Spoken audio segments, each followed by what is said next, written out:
कृपा सदैव आप और आपके समस्त परिवार पर बनी रहे। और अब भगवान श्री हरि विष्णु का ध्यान करके आज की पावन कथा का प्रारंभ करते हैं।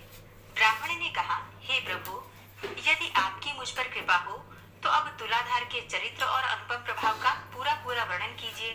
तब श्री भगवान बोले कि जो सत्य का पालन करते हुए लोभ और दोष बुद्धि का त्याग करके प्रतिदिन कुछ दान करता है, उसके द्वारा मानो नित्य प्रति उत्तम दक्षिणा से युक्त 100 यज्ञों का अनुष्ठान होता रहता है।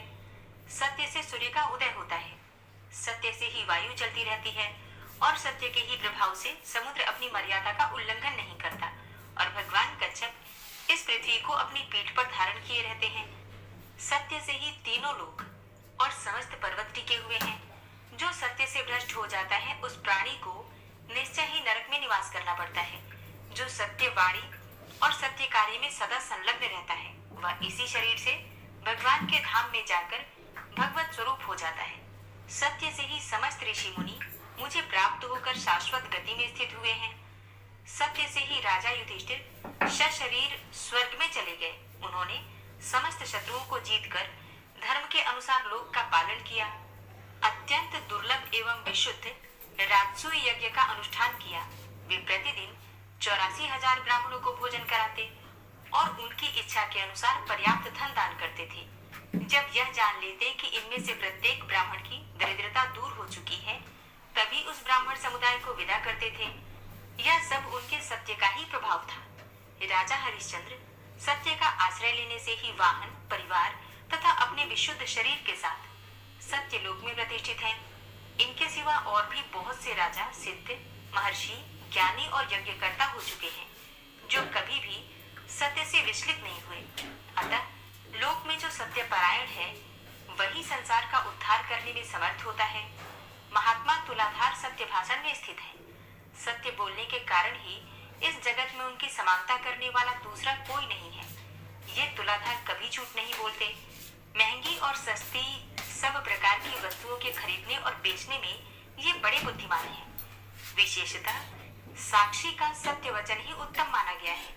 कितने ही साक्षी सत्य भाषण करके अक्षय स्वर्ग को प्राप्त कर चुके हैं। जो वक्ता विद्वान सभा में पहुंचकर सत्य बोलता है वह ब्रह्मा जी के धाम को, जो अन्यान्य महर्षियों द्वारा भी दुर्लभ होता है, प्राप्त होता है। जो सभा में सत्य भाषण करता है उसे अश्वमेध यज्ञ का फल प्राप्त होता है। लोभ और द्वेषवश झूठ बोलने से मनुष्य को रौर नरक की प्राप्ति होती है। तुलाधार सबके साक्षी हैं। वे मनुष्यों में साक्षात सूर्य ही हैं। विशेष बात यह है कि लोभ का परित्याग कर देने के कारण मनुष्य स्वर्ग में देवता होता है। एक महान भाग्यशाली शूद्र था जो कभी भी लोभ में नहीं पड़ता था। वह साग खाकर, बाजार से अन्न के दाने चुनकर तथा खेतों में धान की बालें बीनकर बड़े दुख से जीवन का निर्वाह करता था। उसके पास 2 फटे पुराने वस्त्र थे तथा वह अपने हाथों से ही सदा पात्र का काम लेता था। उसे कभी किसी वस्तु का लाभ नहीं हुआ, तथापि वह पराया धन नहीं लेता था। एक दिन मैं उसकी परीक्षा लेने के लिए 2 नवीन वस्त्र लेकर गया और नदी के तीर पर एक कोने में उन्हें आदर पूर्वक रखकर अन्यत्र जाकर खड़ा हो गया। शूद्र ने उन दोनों वस्त्रों को देखकर भी मन में लोभ नहीं किया और ये समझकर कि ये किसी और के पड़े होंगे, चुपचाप घर चला गया। तब यह सोचकर कि बहुत थोड़ा लाभ होने के कारण ही उसने इन वस्त्रों को नहीं लिया होगा, मैंने गूलर के फल में सोने का टुकड़ा डालकर उसे वहीं रख दिया। मगध प्रदेश, नदी का तट और कोने का निर्जन स्थान, ऐसी जगह पहुंचकर उसने उस अद्भुत फल को देखा। उस पर दृष्टि पड़ते ही वह बोल उठा, बस बस, ये तो कोई कृत्रिम विधान दिखाई देता है। इस समय इस फल को ग्रहण कर लेने पर मेरी अलोभ वृत्ति नष्ट हो जाएगी और इस धन की रक्षा करने में बड़ा कष्ट होता है। यह अहंकार का स्थान है। जितना ही लाभ होता है उतना ही लोभ बढ़ता जाता है। लाभ से ही लोभ की उत्पत्ति होती है। लोभ से ग्रस्त मनुष्य को सदा ही नरक में रहना पड़ता है।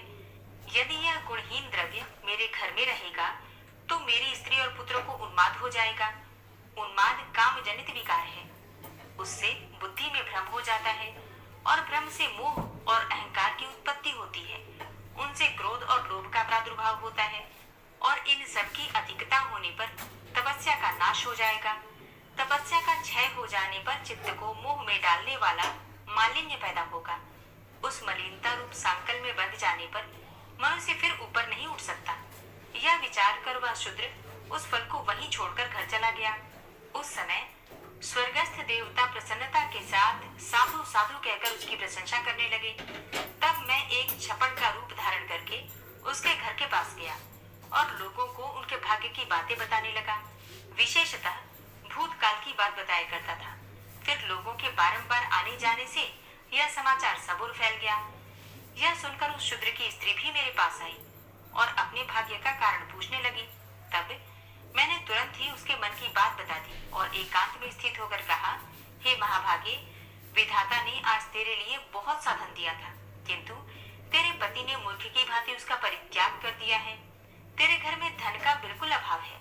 अतः जब तक तेरा पति जीवित रहेगा तब तक उसे दरिद्रता ही भोगनी पड़ेगी, इसमें तनिक भी संदेह नहीं है। माता, तू शीघ्र ही अपने घर जा और अपने पति से उस धन के विषय में पूछ। इस मंगलमय वचन को सुनकर वह अपने पति के पास गई और उस दुखद वृतांत की चर्चा करने लगी। उसकी बात को सुनकर शूद्र को बड़ा विस्मय हुआ। वह कुछ सोचकर पत्नी को साथ लिए मेरे पास आया और एकांत में मुझसे बोला, हे क्षपणक, बताओ तुम क्या कहते थे। क्षपणक बोला, हे तात, तुम्हें प्रत्यक्ष धन प्राप्त हुआ था, फिर भी तुमने अवज्ञा पूर्वक तिनके की भांति उसका परित्याग कर दिया। ऐसा क्यों किया? जान पड़ता है कि तुम्हारे भाग्य में भोग नहीं बता है। धन के अभाव में तुम्हें जन्म से लेकर मृत्यु तक अपने और बंधु बांधवों के दुख देखने पड़ेंगे। प्रतिदिन मृतक किसी अवस्था भोगनी पड़ेगी। इसलिए शीघ्र ही उस धन को ग्रहण करो और निष्कंटक भोग भोगो। शूद्र ने कहा, हे क्षपणक, मुझे धन की इच्छा नहीं है। धन संसार बंधन में डालने वाला एक जाल है। उसमें फंसे हुए मनुष्य का फिर उद्धार नहीं होता। इस लोक और परलोक में भी धन के जो दोष हैं उन्हें सुनो। धन रहने पर चोर, बंधु बांधव तथा राजा से भी भय प्राप्त होता है। सब मनुष्य उस धन को हड़प लेने के लिए धनी व्यक्ति को मार डालने की अभिलाषा रखते हैं। फिर धन कैसे सुखद हो सकता है? धन प्राणों का घातक और पाप का साधक है। धनी का घर काल एवं काम आदि दोष का निकेतन बन जाता है। अतः धन तो दुर्गति का प्रधान कारण है। तब क्षपणक बोला, जिसके पास धन होता है उसी को मित्र मिलते हैं। जिसके पास धन है उसके सभी भाई बंधु हैं। कुल, शील, पांडित्य, रूप, भोग, यश और सुख, ये सब धनवान को ही प्राप्त होते हैं। धनहीन मनुष्य को तो उसके स्त्री और पुत्र भी त्याग देते हैं। फिर उसे मित्रों की प्राप्ति कैसे हो सकती है? जो जन्म से ही दरिद्र हैं वे धर्म का अनुष्ठान कैसे कर सकते हैं? स्वर्ग प्राप्ति में उपकारक जो सात्विक यज्ञ कार्य तथा पोखरे खुदवाना आदि कर्म है, वे भी धन के अभाव में नहीं हो सकते।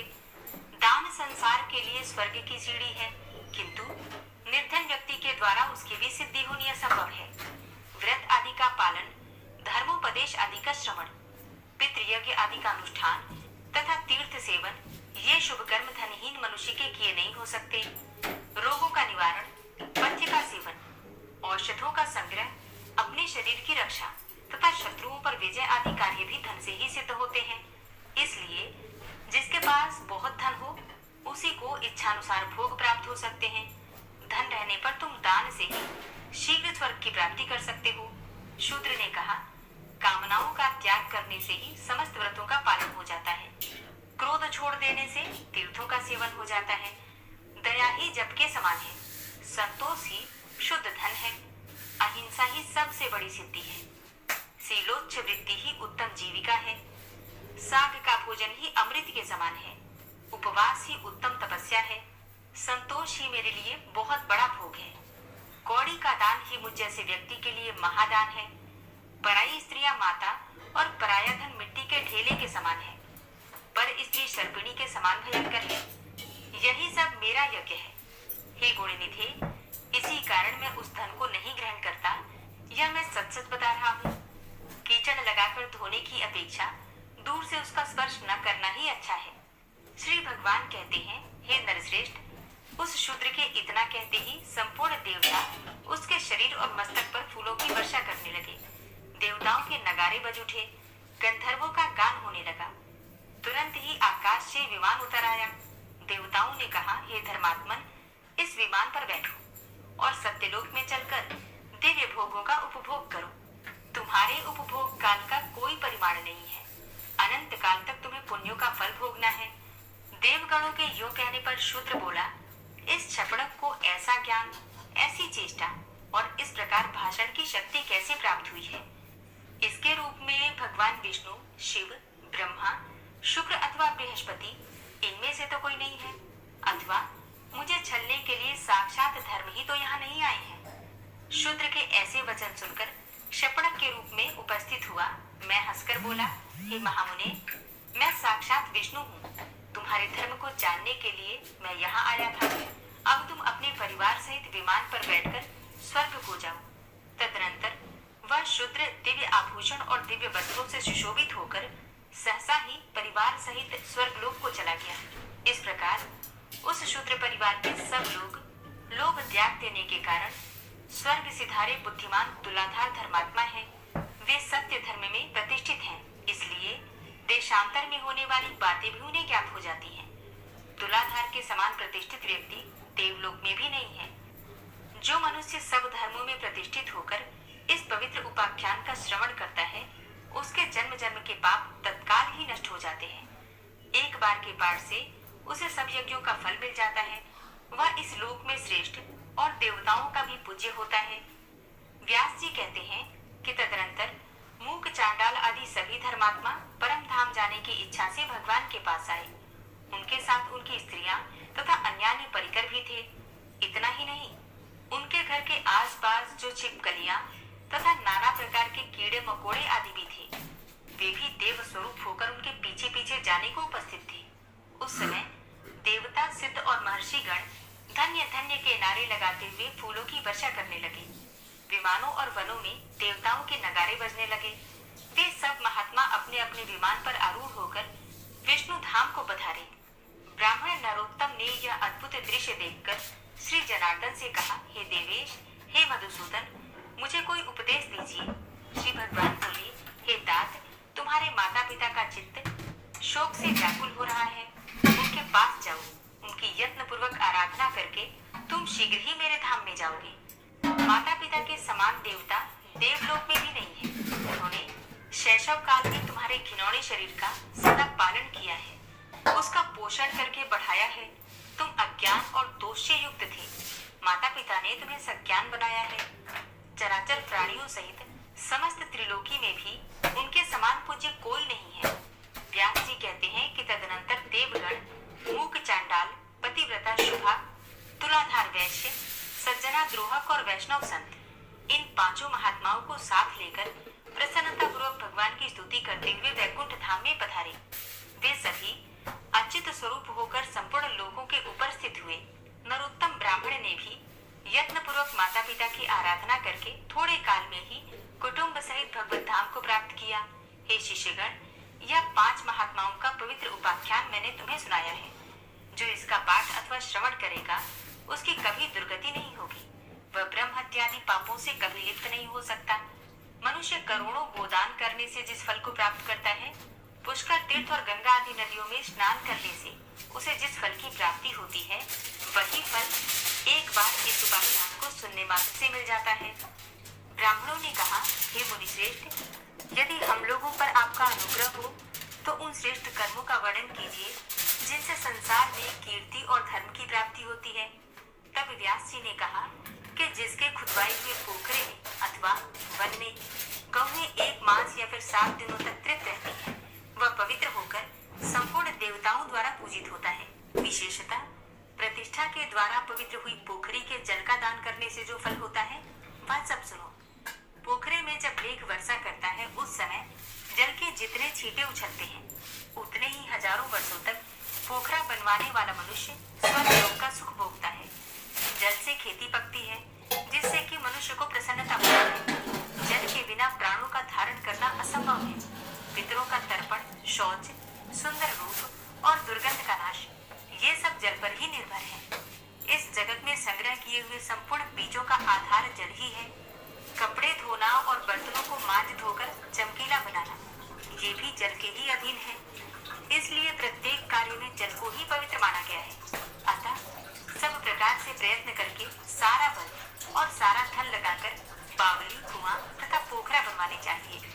जो मनुष्य निर्जन प्रदेश में जलाशय बनवाता है उसे प्रतिदिन इतना पुण्य प्राप्त होता है जिससे कि वह एक एक दिन के पुण्य के बदले एक एक कल्प तक स्वर्ग में निवास करता है।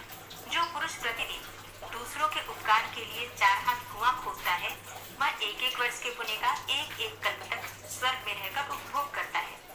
जलाशय बनाने का उपदेश देने वाले को 1 करोड़ वर्षों तक स्वर्ग का निवास प्राप्त होता है तथा जो स्वयं जलाशय बनवाता है उसका पुण्य तो अक्षय हो जाता है। पूर्व काल की बात है, किसी धनी के पुत्र ने एक विख्यात जलाशय का निर्माण करवाया जिसमें उसने 10,000 सोने की मोहरें व्यय की थी। धनी ने अपनी पूरी शक्ति लगाकर प्राणपण से चेष्टा करके बड़ी श्रद्धा के साथ संपूर्ण प्राणियों के उपकार के लिए वह कल्याणमय जलाशय तैयार करवाया था। कुछ काल के पश्चात वह निर्धन हो गया। उसके बाद एक दूसरा धनी उसके बनवाए हुए जलाशय का मूल्य देने को उद्यत हुआ और कहा कि मैं इस जलाशय के लिए 10,000 स्वर्ण मुद्राएं दूंगा। इसे खुदवाने का पुण्य तो तुम्हें मिल ही चुका है। मैं केवल मूल्य देकर इसके ऊपर अपना अधिकार करना चाहता हूँ। यदि तुम्हें लाभ जान पड़े तो मेरा प्रस्ताव स्वीकार करो। धनी के ऐसा कहने पर जलाशय निर्माण करवाने वाले ने उसे इस प्रकार उत्तर दिया, भाई 10,000 का पुण्यकाल तो इस जलाशय से मुझे रोज ही प्राप्त होता है। पुण्यवेत्ताओं ने जलाशय निर्माण का ऐसा ही पुण्य माना है। इस निर्जन प्रदेश में मैंने यह कल्याणमय सरोवर निर्माण करवाया है। इसमें सब लोग अपनी इच्छा के अनुसार स्नान और जलपान आदि कार्य करते हैं। उनकी ये बात सुनकर लोगों ने खूब हंसी उड़ाई। तब वह लज्जा से पीड़ित होकर बोला, हमारी यह बात सच है। विश्वास न हो तो धर्मानुसार इसकी परीक्षा कर लो। धनी ने ईर्ष्यापूर्वक कहा, बाबू मेरी बात सुनो, मैं पहले तुम्हें 10,000 स्वर्ण मुद्राएं देता हूँ। इसके बाद मैं पत्थर लाकर तुम्हारे जलाशय में डालूंगा। पत्थर स्वाभाविक ही पानी में डूब जाएगा। फिर यदि वह समयानुसार पानी के ऊपर आकर तैरने लगेगा तो मेरा रुपया मारा जाएगा, नहीं तो इस जलाशय पर धर्मतः मेरा अधिकार हो जाएगा। जलाशय बनवाने वाले ने बहुत अच्छा कहकर उससे 10,000 मुद्राएं ले ली और अपने घर को चल दिया।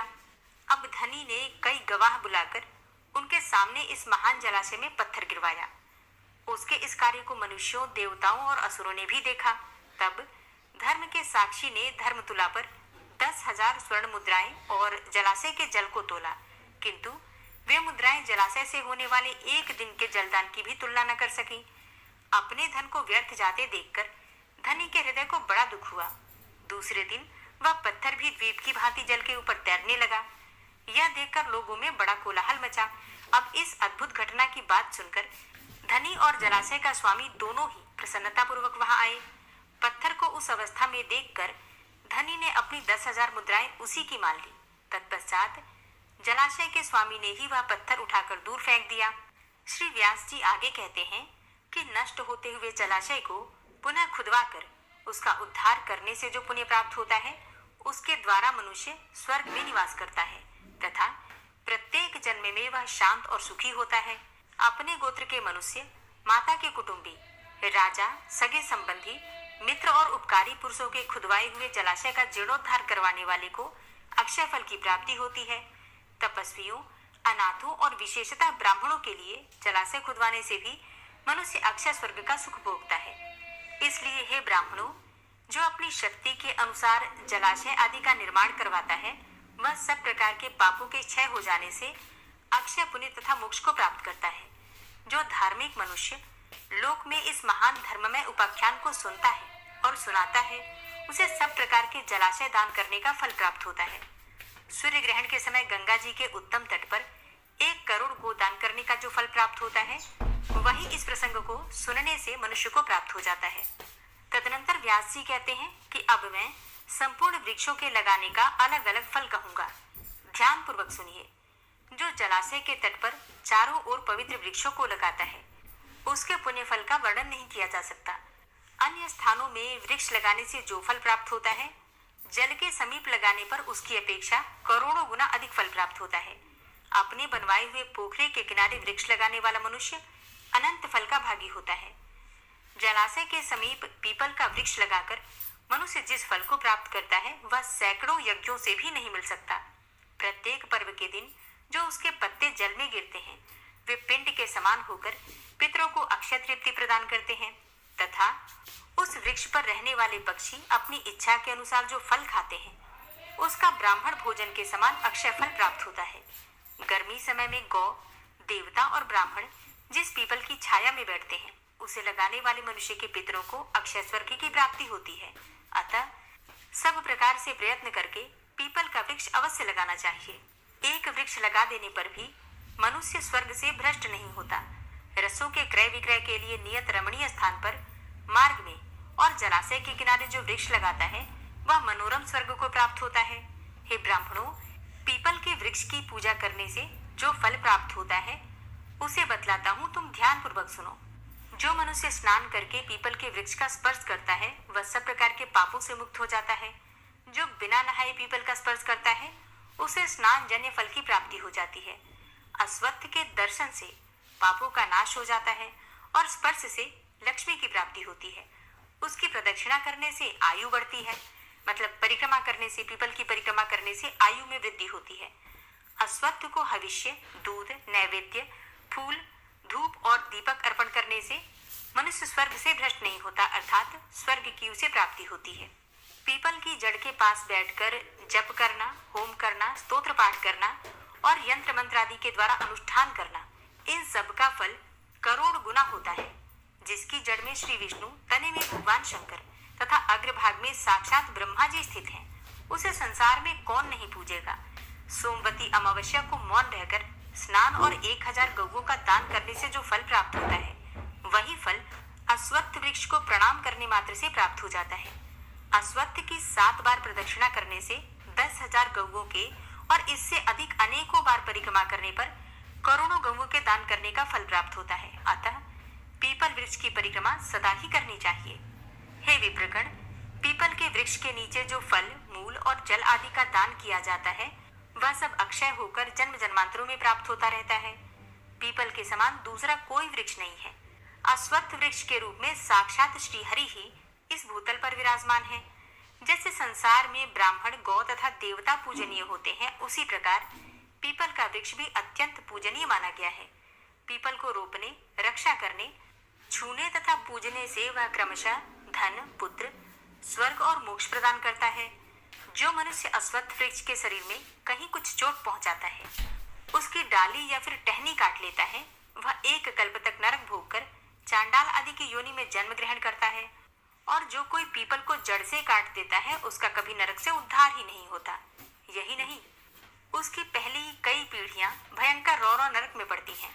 बेल के 8, बरगद के 7 और नीम के 10 वृक्ष लगाने का जो फल प्राप्त होता है, पीपल का एक वृक्ष लगाने से भी वही फल प्राप्त हो जाता है। व्यास जी आगे कहते हैं कि हे ब्राह्मणों, अब मैं पांसले अर्थात प्याऊ का लक्षण बताता हूँ। जहाँ जल का अभाव हो ऐसे मार्ग में पवित्र स्थान पर एक मंडप बनाएं। वह मार्ग ऐसा होना चाहिए जहाँ बहुत से पथिकों का आना जाना लगा रहता हो। वहाँ मंडप में जल का प्रबंध रखें और गर्मी, बरसात तथा शरद ऋतु में बटोहियों को जल पिलाता रहे।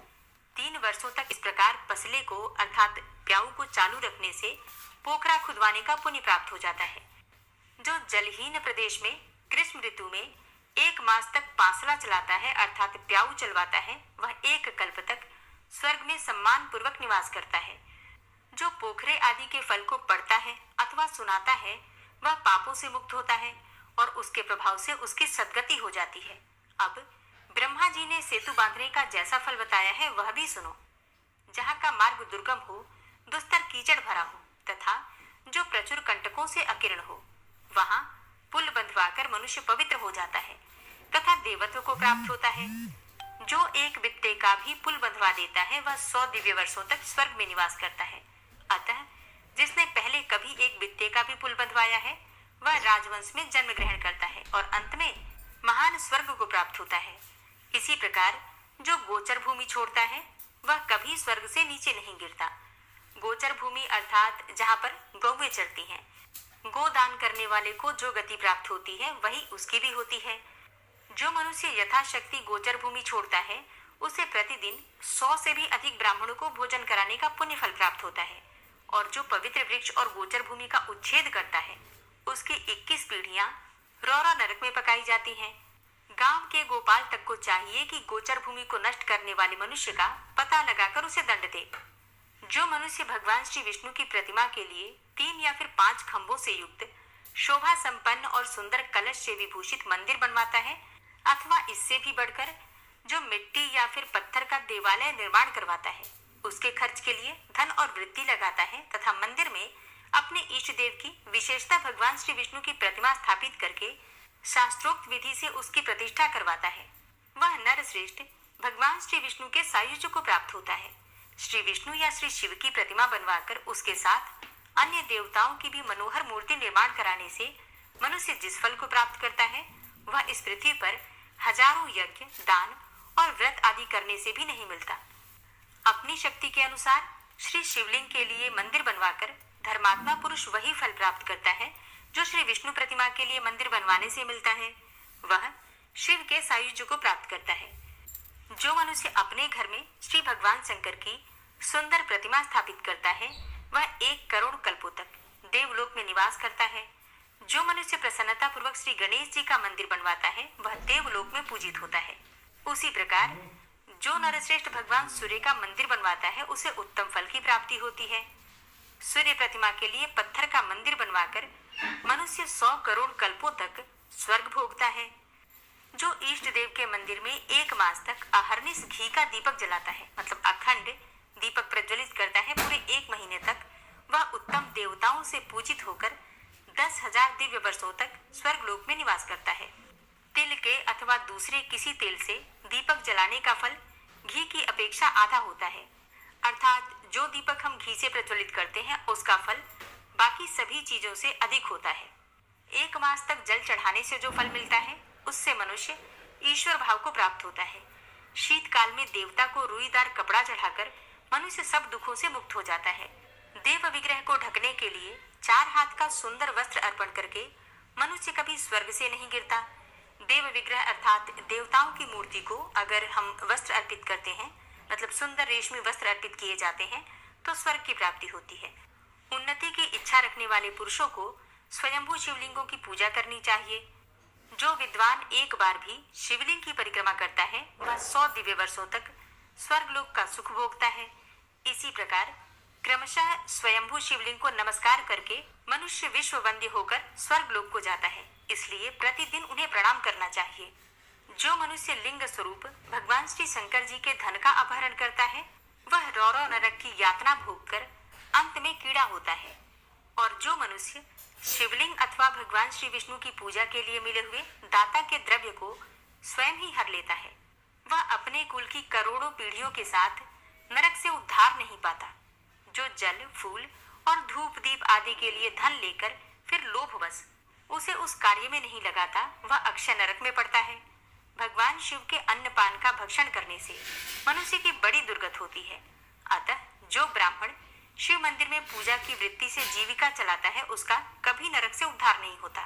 अनाथ, दीन और विशेषतः श्रोत्रिय ब्राह्मण के लिए सुंदर घर निर्माण कराकर मनुष्य कभी स्वर्गलोक से नहीं गिरता। जो इस परम उत्तम पवित्र उपाख्यान का प्रतिदिन श्रवण करता है, उसे अक्षय स्वर्ग की प्राप्ति होती है तथा मंदिर निर्माण आदि का फल भी प्राप्त हो जाता है। हरे कृष्णा। आज की कथा का यहीं पर समापन करती हूँ। इसके आगे का वृतांत आप कल की कथा में सुनेंगे। आज की कथा अगर आप ध्यान से सुनेंगे तो इसमें बहुत सारे उपाय बताए गए हैं, मतलब हर समस्या का समाधान आज की कथा में आपको मिल जाएगा। तो इस कथा को अगर हो सके तो दोबारा सुनिए और आपकी जो भी समस्या है उसके अनुसार कोई न कोई उपाय आपको मिल जाएगा। मतलब आज की कथा पूरी तरह से उपायों से ही भरी हुई है। इसमें व्यास ऋषि ने हर समस्या के लिए इतने सरल उपाय बताए हैं कि हर कोई कर सकता है, और ये ऋषियों की वाणी है तो इससे लाभ तो होगा ही। तो आप इन उपायों में से अपनी इच्छा के अनुसार कितने भी उपाय कर सकते हैं। मतलब ये सभी पुण्य कार्य बताए गए हैं, इनमें से हमसे जितना भी हो सके करने का प्रयास करना चाहिए। इससे दुर्गति से मुक्ति मिल जाती है, कम से कम इहलोक या परलोक में दुर्गति से बच सकते हैं।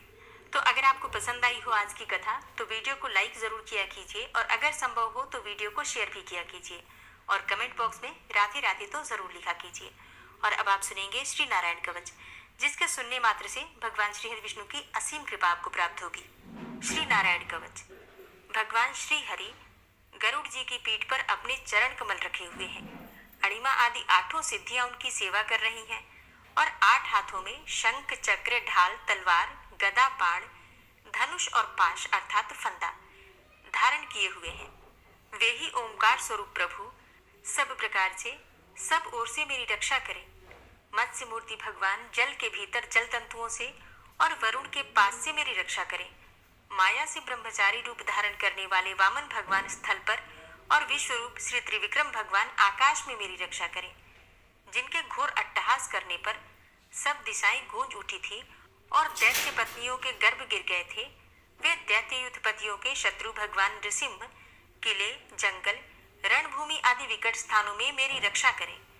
अपनी दाढ़ों पर पृथ्वी को उठा लेने वाले यज्ञ मूर्ति वाराह भगवान मार्ग में, परशुराम जी पर्वतों के शिखरों पर और लक्ष्मण जी के सहित भरत के बड़े भाई भगवान रामचंद्र प्रवास के समय मेरी रक्षा करें। भगवान नारायण मारण, मोहन आदि भयंकर अभिचारों और सब प्रकार के प्रमादों से मेरी रक्षा करें। ऋषि श्रेष्ठ नर गर्व से, योगेश्वर भगवान दत्तात्रेय योग के विघ्नों से और त्रिगुणाधिपति भगवान कपिल कर्म बंधन से मेरी रक्षा करें। परम ऋषि सनत कुमार कामदेव से, हयग्रीव भगवान मार्ग में चलते समय देव मूर्तियों को नमस्कार आदि न करने के अपराध से और देवर्षि नारद सेवापराधों से और भगवान कच्छप सब प्रकार के नरकों से मेरी रक्षा करें। भगवान धन्वंतरी कुपथ्य से, जितेंद्र भगवान ऋषभ देव सुख दुख आदि भयदायक द्वंद्वों से, यज्ञ भगवान लोकापवाद से और बलराम जी मनुष्यकृत कष्टों से और श्री शेष जी क्रोधवश नामक सर्पों के गणों से मेरी रक्षा करें। भगवान श्री कृष्ण द्वैपायन व्यास जी अज्ञान से तथा बुद्धदेव पाखंडियों से और प्रमाद से मेरी रक्षा करें। धर्म रक्षा करने वाले महान अवतार धारण करने वाले भगवान कल की पाप बहुल कलिकाल के दोषों से मेरी रक्षा करें। प्रातः काल भगवान केशव अपनी गदा लेकर, कुछ दिन चढ़ जाने पर भगवान गोविंद अपनी बांसुरी लेकर और दोपहर के पहले भगवान नारायण अपनी तीक्ष्ण शक्ति लेकर और दोपहर को भगवान विष्णु चक्रराज सुदर्शन लेकर मेरी रक्षा करें। तीसरे पहर में भगवान मधुसूदन अपना प्रचंड धनुष लेकर मेरी रक्षा करें और सायंकाल में ब्रह्मा आदि त्रिमूर्तिधारी माधव, सूर्यास्त के बाद ऋषिकेश, अर्धरात्रि के पूर्व तथा अर्धरात्रि के समय अकेले भगवान पद्मनाभ मेरी रक्षा करें। रात्रि के पिछले प्रहर में श्रीवत्स लांछन श्री हरि, उषा काल में खड्गधारी भगवान जनार्दन और सूर्योदय से पूर्व श्री दामोदर और संपूर्ण संध्याओं में काल मूर्ति भगवान विश्वेश्वर मेरी रक्षा करें। हे सुदर्शन, आपका आकार चक्र रथ के पहिए की तरह है। आपके किनारे का भाग प्रलयकालीन अग्नि के समान अत्यंत तीव्र है। आप भगवान की प्रेरणा से सबोर घूमते रहते हैं।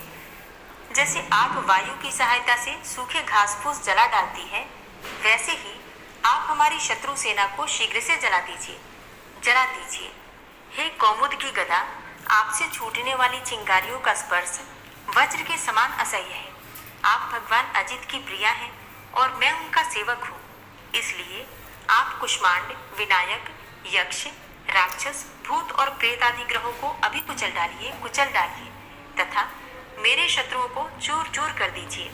हे शंख श्रेष्ठ, आप भगवान श्री कृष्ण के फूंकने से भयंकर शब्द करके मेरे शत्रुओं का दिल दहला दीजिए एवं यातुधान, प्रमथ, प्रेत, मातृका, पिशाच तथा ब्रह्म राक्षस आदि भयावने प्राणियों को यहाँ से तुरंत भगा दीजिए। भगवान की श्रेष्ठ तलवार, आपकी धार बहुत तीक्ष्ण है। आप भगवान की प्रेरणा से मेरे शत्रुओं को छिन्न भिन्न कर दीजिए। भगवान की प्यारी ढाल, आप में सैकड़ों चंद्राकार मंडल है। आप पाप दृष्टि पापात्मा शत्रुओं की आंखें बंद कर दीजिए और उन्हें सदा के लिए अंधा बना दीजिए।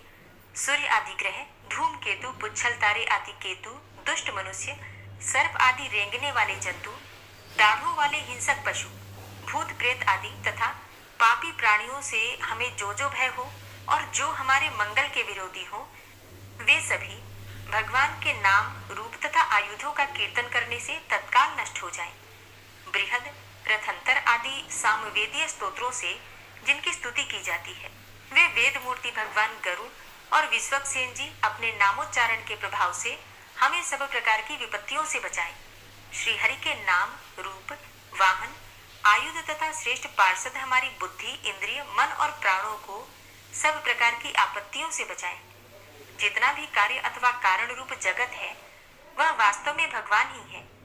इस सत्य के प्रभाव से हमारे सारे उपद्रव नष्ट हो जाएं। जो लोग ब्रह्म और आत्मा की एकता का अनुभव कर चुके हैं उनकी दृष्टि में भगवान का स्वरूप समस्त विकल्पों से रहित है, भेदों से रहित है। फिर भी वे अपनी माया शक्ति के द्वारा भूषण, आयुध और रूप नामक शक्तियों को धारण करते हैं। यह बात निश्चित रूप से सत्य है। इस कारण सर्वज्ञ सर्वव्यापक भगवान श्री हरि सदा सर्वत्र सब स्वरूपों से हमारी रक्षा करें। जो अपने भयंकर अट्टहास से सब लोगों के भय को भगा देते हैं और अपने तेज से सबका तेज ग्रस लेते हैं, वे भगवान नृसिंह दिशा विदिशा में नीचे ऊपर बाहर भीतर सब ओर से हमारी रक्षा करें। हे देवराज इंद्र, मैंने तुम्हें यह नारायण कवच सुना दिया है। इस कवच से तुम अपने को सुरक्षित कर लो। बस फिर तुम अनायास ही सब दैत्य युद्धपतियों को जीत कर लोगे। इस नारायण कवच को धारण करने वाला पुरुष जिसको भी अपने नेत्रों से देख लेता है अथवा पैर से छू देता है, तत्काल समस्त भयों से वो मुक्त हो जाता है। जो इस वैष्णवी विद्या को धारण कर लेता है उसे राजा, डाकू, प्रेत, पिशाच आदि और बाघ आदि हिंसक